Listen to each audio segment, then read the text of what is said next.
Good morning, everyone, and my name is Mark Snyders, and I'm the Manager for Scholarly Communication at the University of the Western Cape's Library. Today, we'll be discussing the open access policy at the University of the Western Cape. This week is, of course, International Open Access Week for 2021. And the theme for this Open Access Week is it is important how we share our information and build structural equity.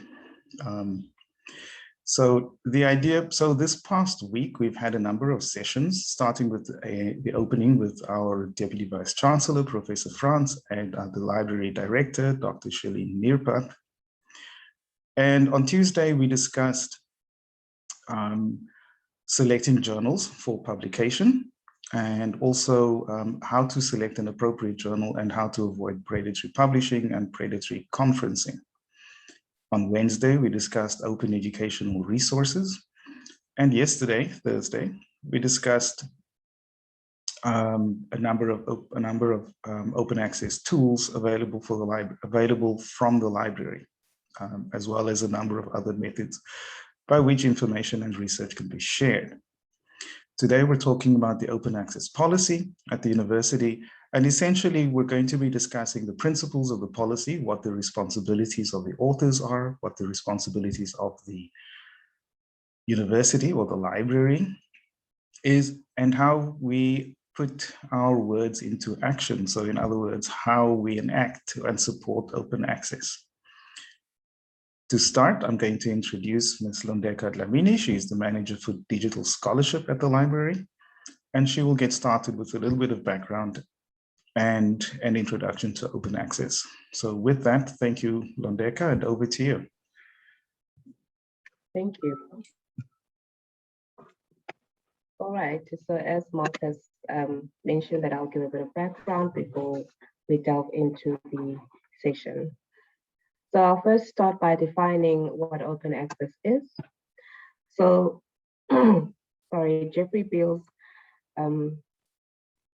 definition says open access is the practice of providing through the internet, unrestricted access to scholarly research outputs with the intention of widening access to new knowledge for the public good.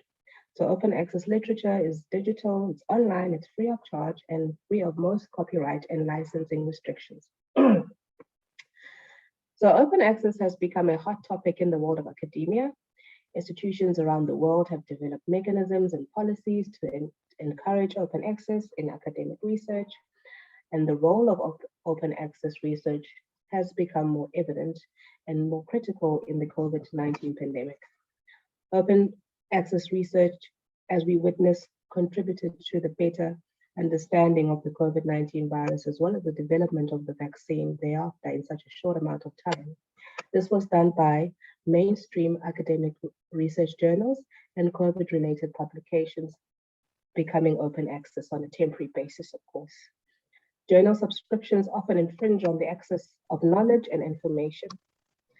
The University of the Western Cape is a proud signatory of the Berlin Declaration on Open Access to Knowledge in the Sciences and Humanities, which was drawn up on the 22nd of October in 2003.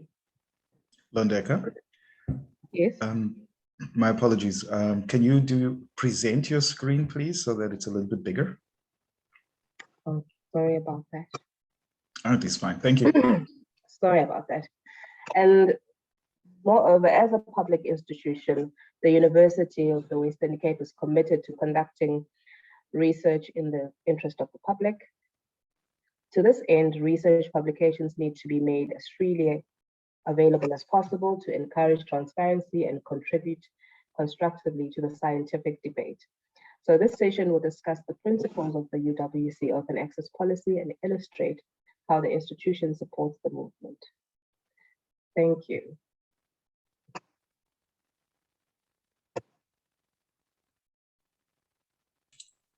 Over to you, Mark. Thank you, Londeka. So as far as open access is concerned with regard to the mainstream movement, what's important to remember is that it's an international platform. or an international movement, and that all academic institutions or all research institutions do participate. The idea behind open access is to ensure, as indicated, that scientific research is spread as far and wide as possible. To this end, I'm going to share my screen now, and then we'll do my presentation. As I indicated earlier, feel free to make your contributions known or make your thoughts known, either by raising your hand or adding in a comment to the chat. So I'll say goodbye from my microphone, at least from my video for now, and then I'll share my screen. So thank you very much. Let's have a look.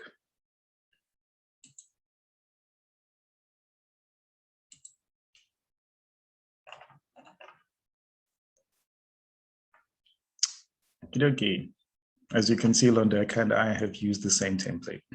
So unpacking the UWC open access policy.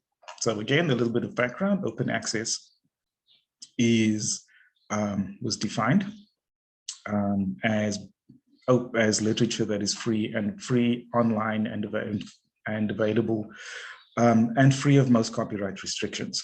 So what is open access? And so open access means making research publications freely available, so anyone can benefit from the reading and using research. It is also important to remember that while making open access available, research data and books are also increasingly becoming available as open access material. And open access remains part of the wider movement to encourage the free exchange of knowledge and information resources in order to widen access and encourage creativity. So some of the benefits of open access, these are not all of them, but the most important ones are increased exposure to research work. The findings can be applied in practice. So in other words, if your findings and your practices are available online and free, they can be put into practice by anyone who anyone who finds them useful. You can get higher citation rates for your publications by having more people see them. And your findings will be made accessible by the public as well. What's important in terms of the definition of open access is what it does not make clear in some cases is that as far as copyrighted work is concerned, open access tries to make scientific work available for free for readers to use. Many of us at tertiary institutions will have come across spaces and databases or articles where we are expected to pay in order to acquire the article. So in other words, we have to pay to read it. Open access tries to break down this barrier by making scientific material available for free. So moving on. In terms of the open access and COVID-19, one of the main developments over the last 2 years has essentially been the fact that when it came to the coronavirus pandemic, and especially with regard to COVID-19, many publishers around the world decided to make any information with regard to COVID-19 public. So in other words, they try to make it open access. Also, what that means is that as far as any publications on COVID-19 are concerned, these were then made free to read. This did not happen in all cases, but it has happened. This didn't happen in all cases. In some cases, publishers made only COVID-19 related publications available publicly. In other cases, the journals formerly subscription journals have moved over to open access almost completely, and in some cases completely. So the debates that took place would be as follows. These are all articles that are available online, and some of the discussions would be things like, will the pandemic permanently alter scientific publishing? So in other words, has the pandemic had such an effect that access to information has become very, very clear, and access to information immediately and without barrier, especially scientific information, should be clear, and scientific publication should be free in order to combat the pandemic. Discussions also included things like how COVID-19 will change the way research findings are shared, and other things like why should researchers publish open access papers related to COVID-19, and then how COVID-19 highlighted the need for open access. What's important to remember here is that, given the global pandemic and as fast as the virus spread across the world in a period of less than a year, from the first time that the COVID-19 virus was identified, it was being discovered in countries all around the world. And the speed with which the virus spread required scientific information around the virus itself, as far as testing, treatment, and the development of the vaccine was concerned, had to match that speed in order to make sure that people's lives were saved. So as far as open access is concerned, the main advantage to the open access pandemic, the main advantage to the open access of the open access movement with regard to the pandemic essentially was that testing mechanisms were developed a little bit earlier. And in fact, fairly quickly, the vaccine itself was developed fairly quickly, and a number of protocols were put into place around the world in order to deal with the virus and deal with possible infections. So information was shared not only with regard to the virus itself, but also with regard to how people need to behave in order to make sure that we reduce infections. So something similar happened several years ago with HIV/AIDS, where the information regarding the construction of the testing mechanism was shared very early on with regard to the HIV pandemic. And as a result, testing for HIV became available fairly quickly. And of course, the development of the 30-second test also became available fairly quickly because the information was shared. So with regard to open access and science and scientific information, it is essential to understand that as long as scientific information is shared as quickly as possible and as widely as possible, we will be able to combat pandemics such as the COVID-19 pandemic. So moving forward, in terms of open access, there are three main types of open access. Originally, we just had green and gold open access. Green open access is where a version of a manuscript, so in other words, a version of an article, is being made freely available in a repository. So a version of the manuscript is essentially the manuscript that is submitted for publication, and a version of that, excluding the final version of the document, so in other words, not the published version, is made available via a repository of some kind or a database. Gold open access is where the published version is available for free and is available immediately upon publication by the publisher. So in other words, the final version as it appears on the publisher's website or in the journal platform is made available free. Diamond open access is a recent development. And in this case, Diamond open access means that there are no author fees attached to the publication. So in this case, either the author does not pay or the fee is paid for them, but the article itself becomes available immediately. It is free. It is the final published version, and nobody pays anything to use it or read it. Okay, moving on. So the UWC open access policy.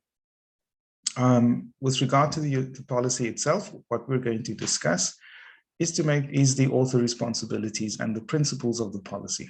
And we're going to illustrate how the institution supports the open access movement, and we're also going to discuss how authors can get involved in the open access movement.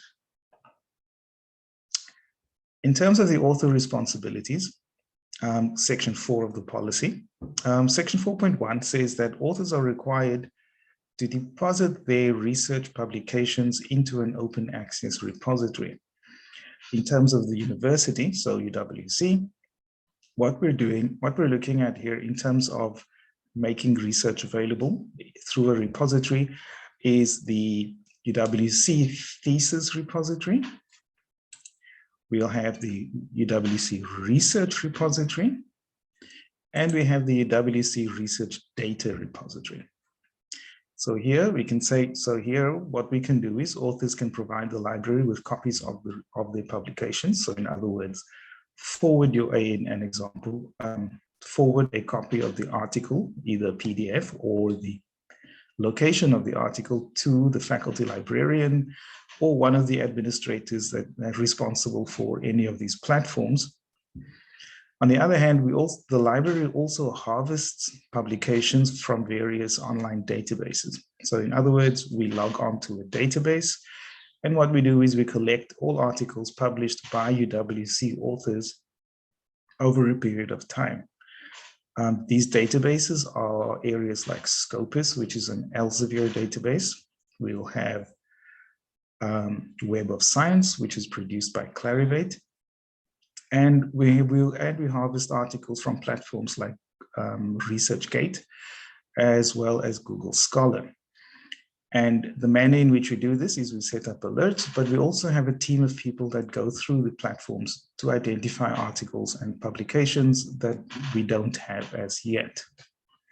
These are collected and prepared for upload to the repositories. The theses and dissertations repositories, on the one hand, all dissertations produced at the university are deposited with the library, and these are uploaded as allowed onto the repository. It's onto the thesis repository. The research repository contains all of our publications. So these are journal articles that are made available. And then as well as books, conference papers, we can also upload posters. The research repository is capable of playing audiovisual material, so in other words, film clips or even recorded interviews. And these are added to, these can be uploaded to the research repository. And then the research data repository is where we upload research data. It is important to note that as the research data repository can also do audiovisual, files. It can also accept files of any sort or any modern application. So what that means is that different types of files can be created and uploaded. So these would include Excel spreadsheets or spreadsheets produced of any other kind. These can also include films, short clips, audiovisual material. One of the items that we uploaded recently was a audio CD produced at the university. So in other words, so the data repository contains music and a number of short films as well. Okay, so just taking a closer look, the electronic theses and dissertations repository looks like this. This is our gold open access repository. So in other words, as far as the material is concerned, as soon as it is made available at the university, we will upload it to the repository, and these are collected and distributed via faculty and department, and the two main categories that we address are master's degrees and PhD degrees as well.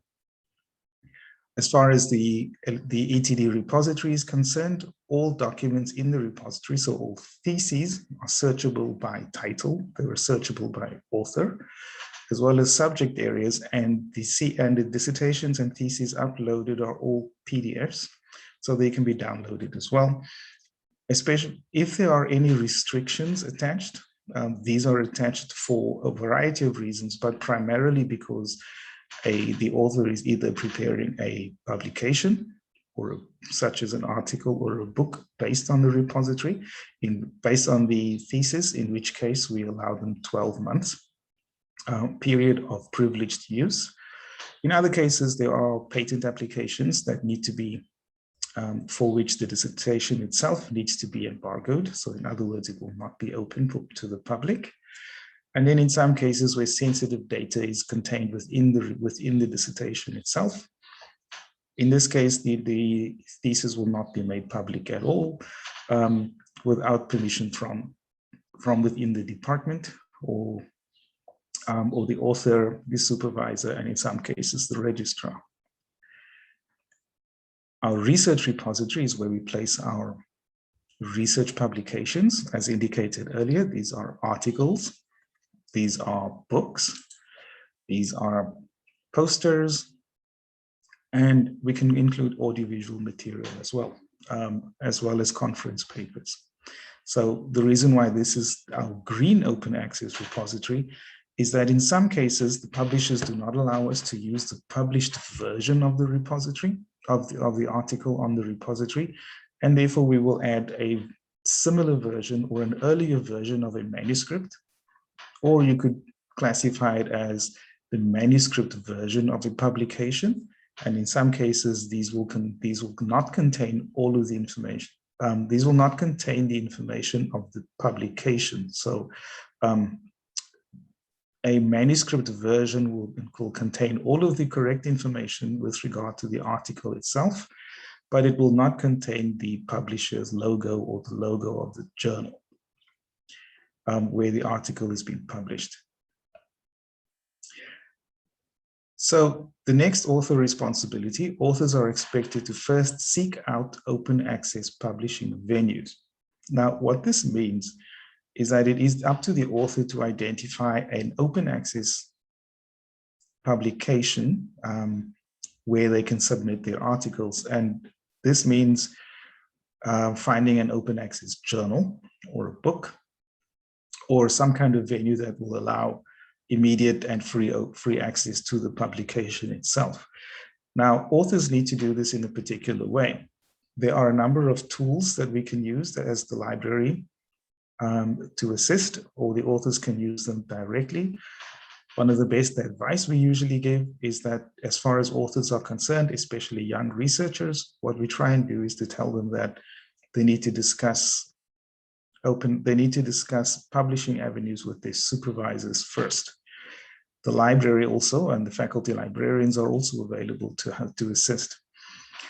In terms of the tools that are made available, on the left, we have a guide to open access that contains a number of videos with regard to the open access that discuss open access and what it is, and also a list of tools available and websites available that you can go to in order to help identify open access venues.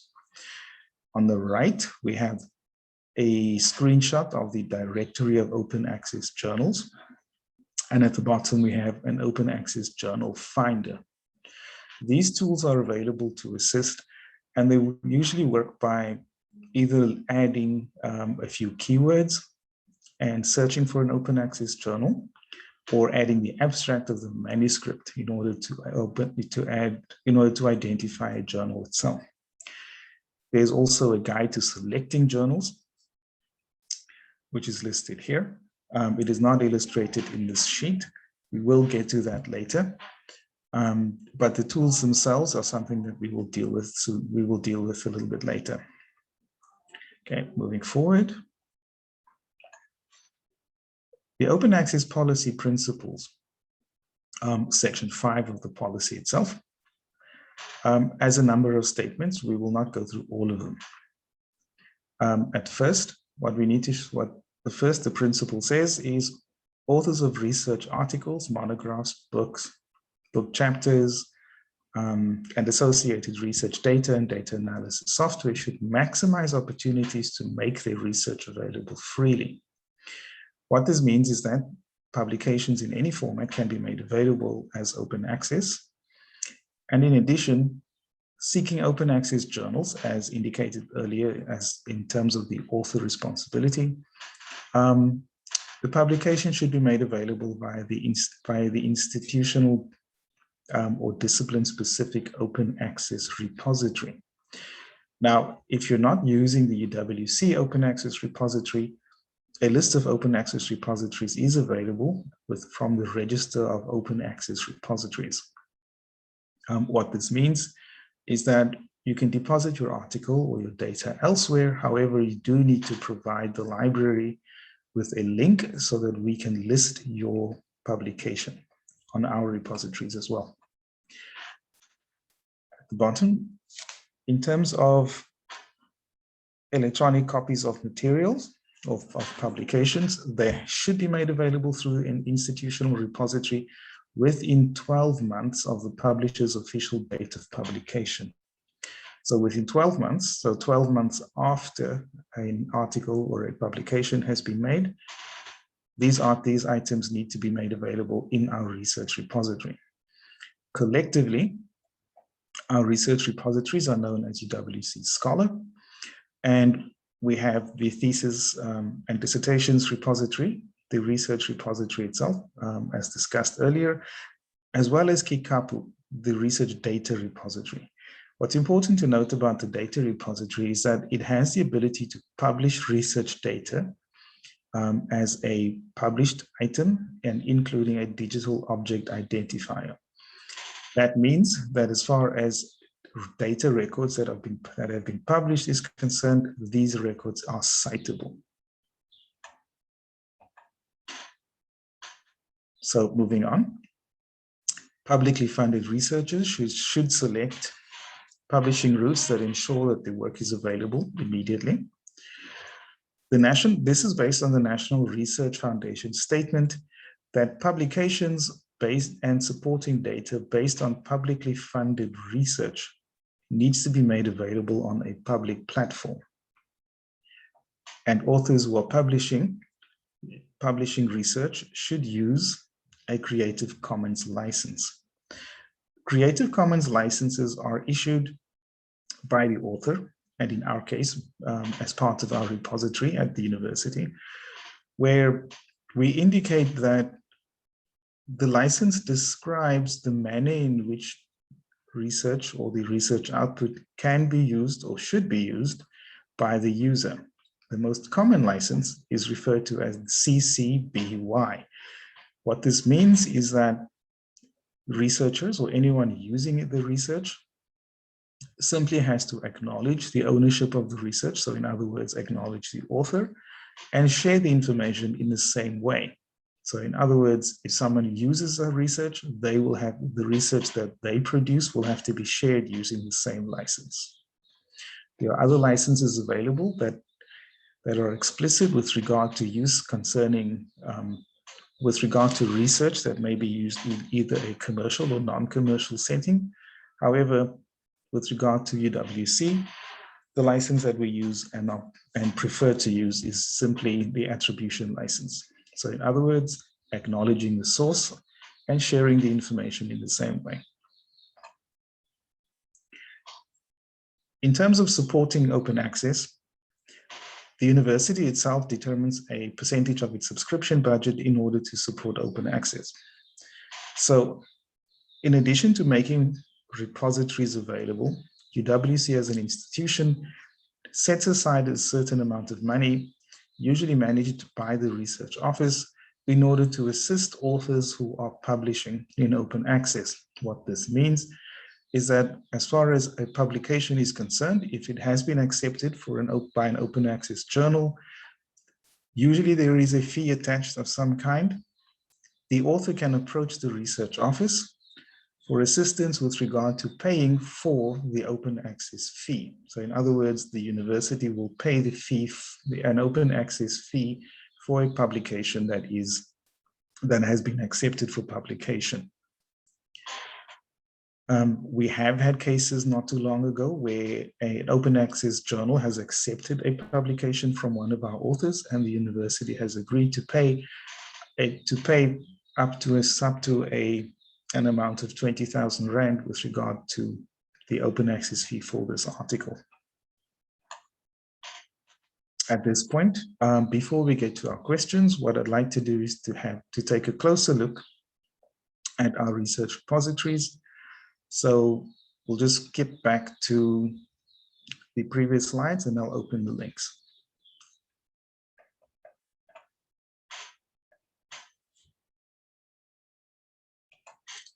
Oops.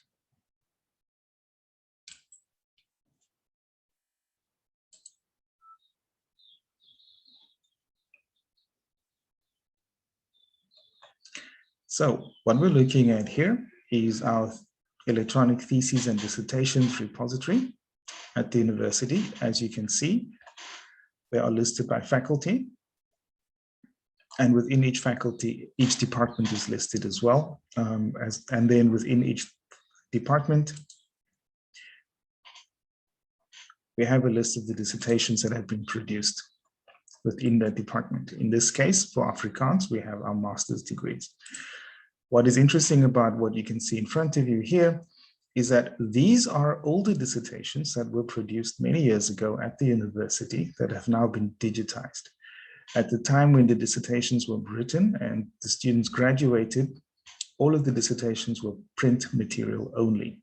So in this case, we have a dissertation that is in PDF format. Apologies, we will not be downloading this one. But this is a dissertation that has been made available, that has been scanned and made available online as part of the UWC research legacy. So moving back, in this case, in the Department of Isixhosa, we also have a number of dissertations. The dissertation in this case was also an older one from 1997. And in this case, the dissertation is a 2019 dissertation. In terms of the record that you can see in front of you on the left, if you click on the link, you'll be able to download the dissertation here.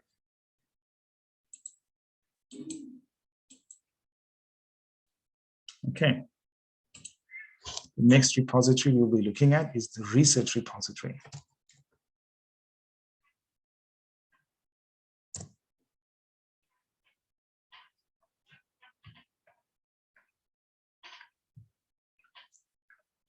In this case, the research repository is where we upload all of our research output.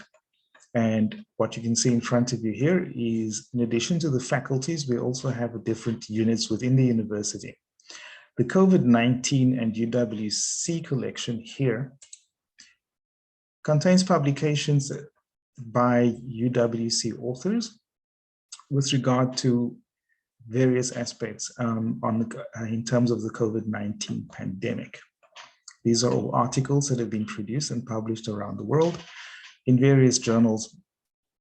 However, being open access, these articles are available.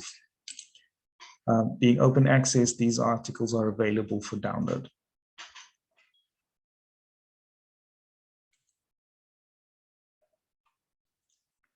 Okay. Moving forward, we are now going to have a look at the research data repository.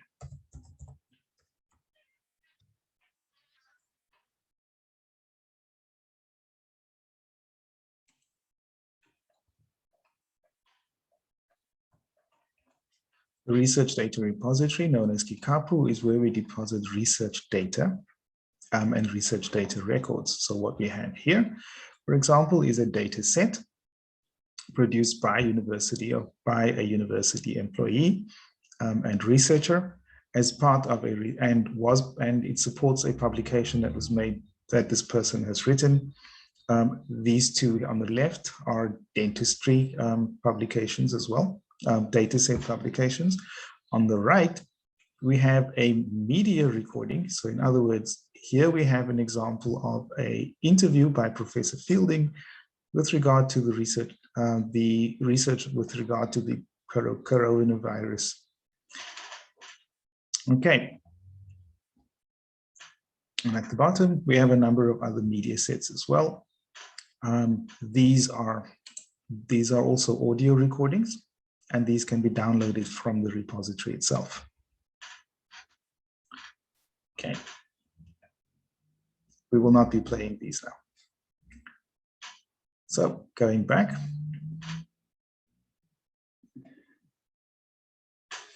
There we go. So does anyone have any questions? Is there anything that we need to clarify? Does anyone have any comments with regard to the open access policy?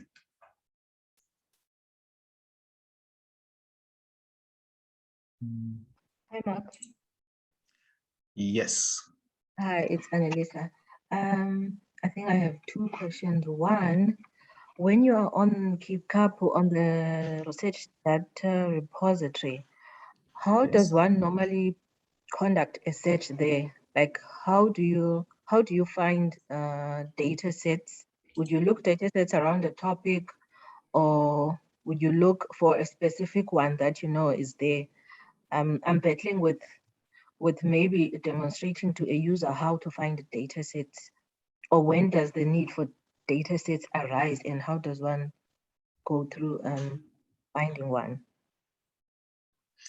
Okay, with regard to this this repository, at top we have a browse box where you can add your subject area in order to browse data. It's important to remember that with regard to the platform, while this platform in particular is a UWC platform, the search within Ccby can be broadened to include other universities around the world, as well as the local universities, such as Stellenbosch, UCT, and CPUT.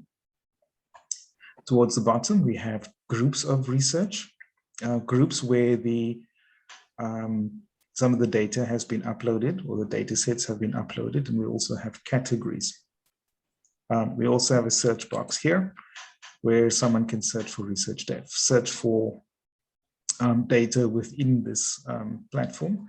On the left, you can say include Figshare content, and that will include all publications all around the world that are stored with Figshare with the Figshare platform. And towards the bottom, you can see there are, in terms of content type, there are 340 items available. At the bottom, you can identify a data set, a figure, a media set, a presentation, or even a journal contribution. And you can have a look at things like publisher, institution in particular. You can have a look at other institutions. In this case, we have 342 records for UWC. And then within the COVID-19 and UWC collection, we have 13 records. And at the bottom, we have our categories, which are largely subject-driven. So this is how you would use this data set. It is also important to remember that as far as data sets are concerned, there are databases that do collect them.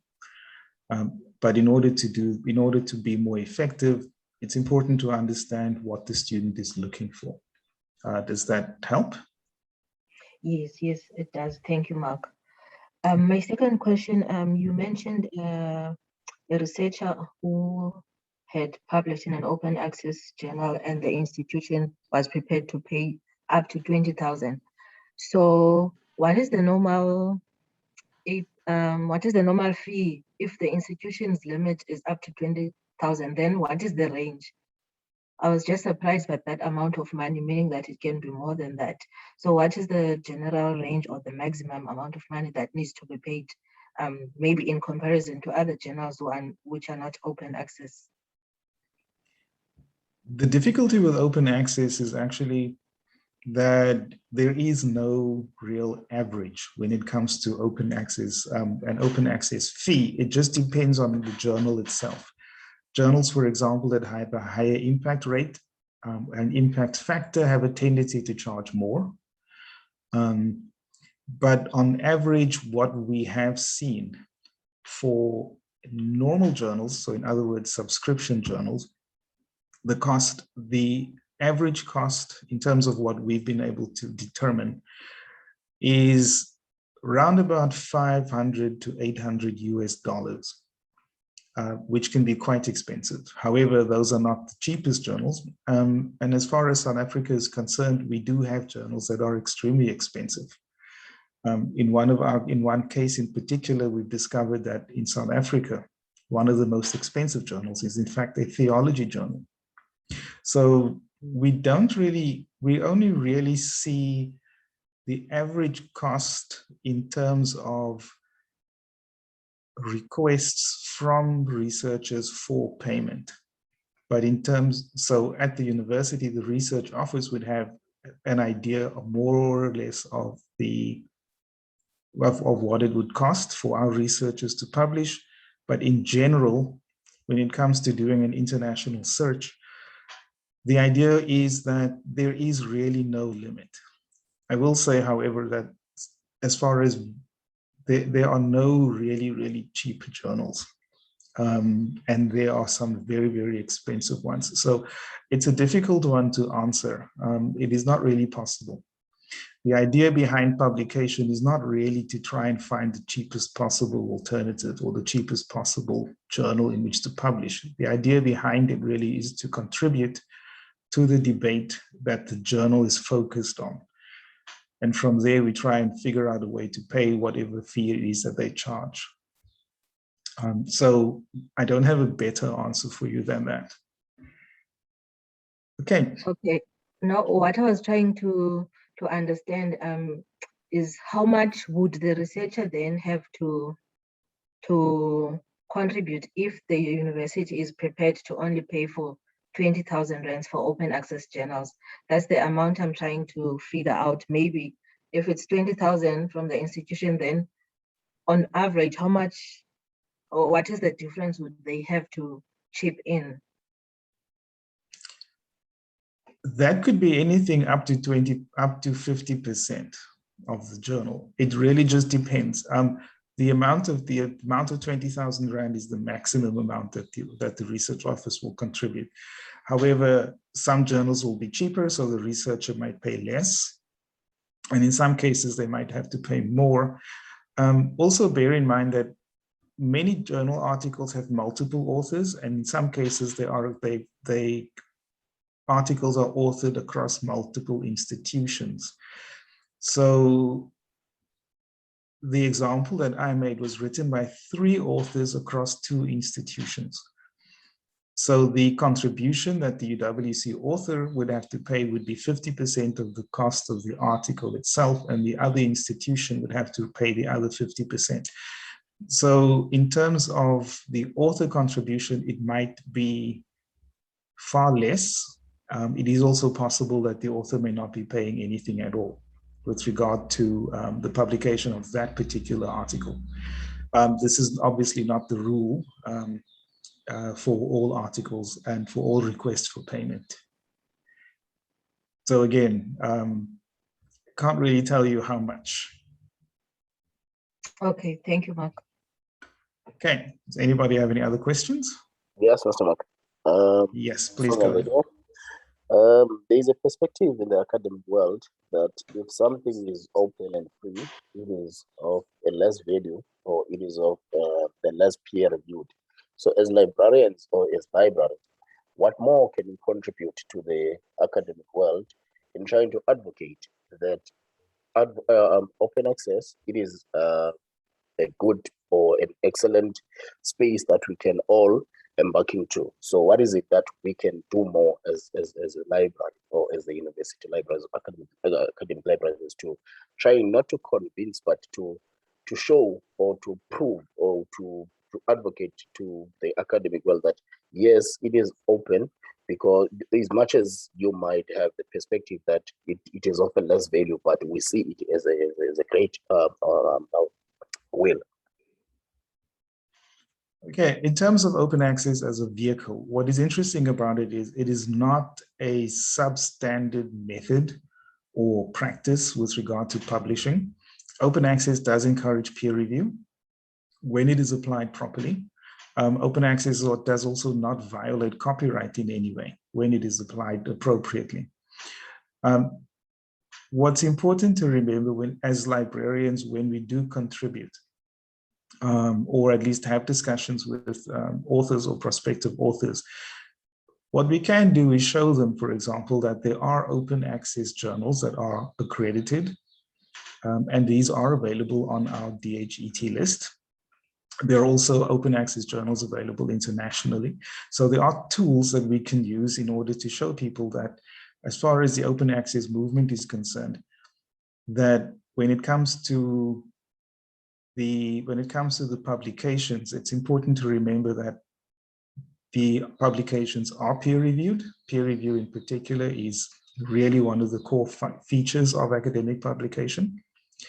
So these are, what we need to remember about open access is that it encourages users to use your research freely by making them available, by making the research available for free. Open access is not entirely free. As far as the journals or the authors are concerned, there are fees that the authors pay in order to make sure that the articles become free or are free to read. So the argument that something is available for free is not necessarily because it's not that it's cheap or not peer-reviewed or poor scientific publication. Someone has paid to make sure that that article is available for free. And this is something that our researchers have found out fairly over the years, but it is something that is important to stress, that as far as the publications are concerned, someone does actually pay to make sure that the article is available for free. Okay, thank you very much. Thanks for that. Does that, okay, anyone else?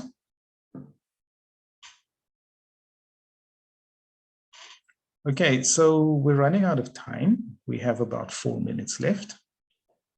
So to sum up, as far as the UWC open access policy is concerned, what is important to remember is that when it comes to the activity and support from the side of the university, what we need to do, what we've tried to do is to make sure that our research and our research output becomes available as freely as possible, so that as many people as possible have access to the research at the institution in order to make a difference in their lives and the lives of their communities.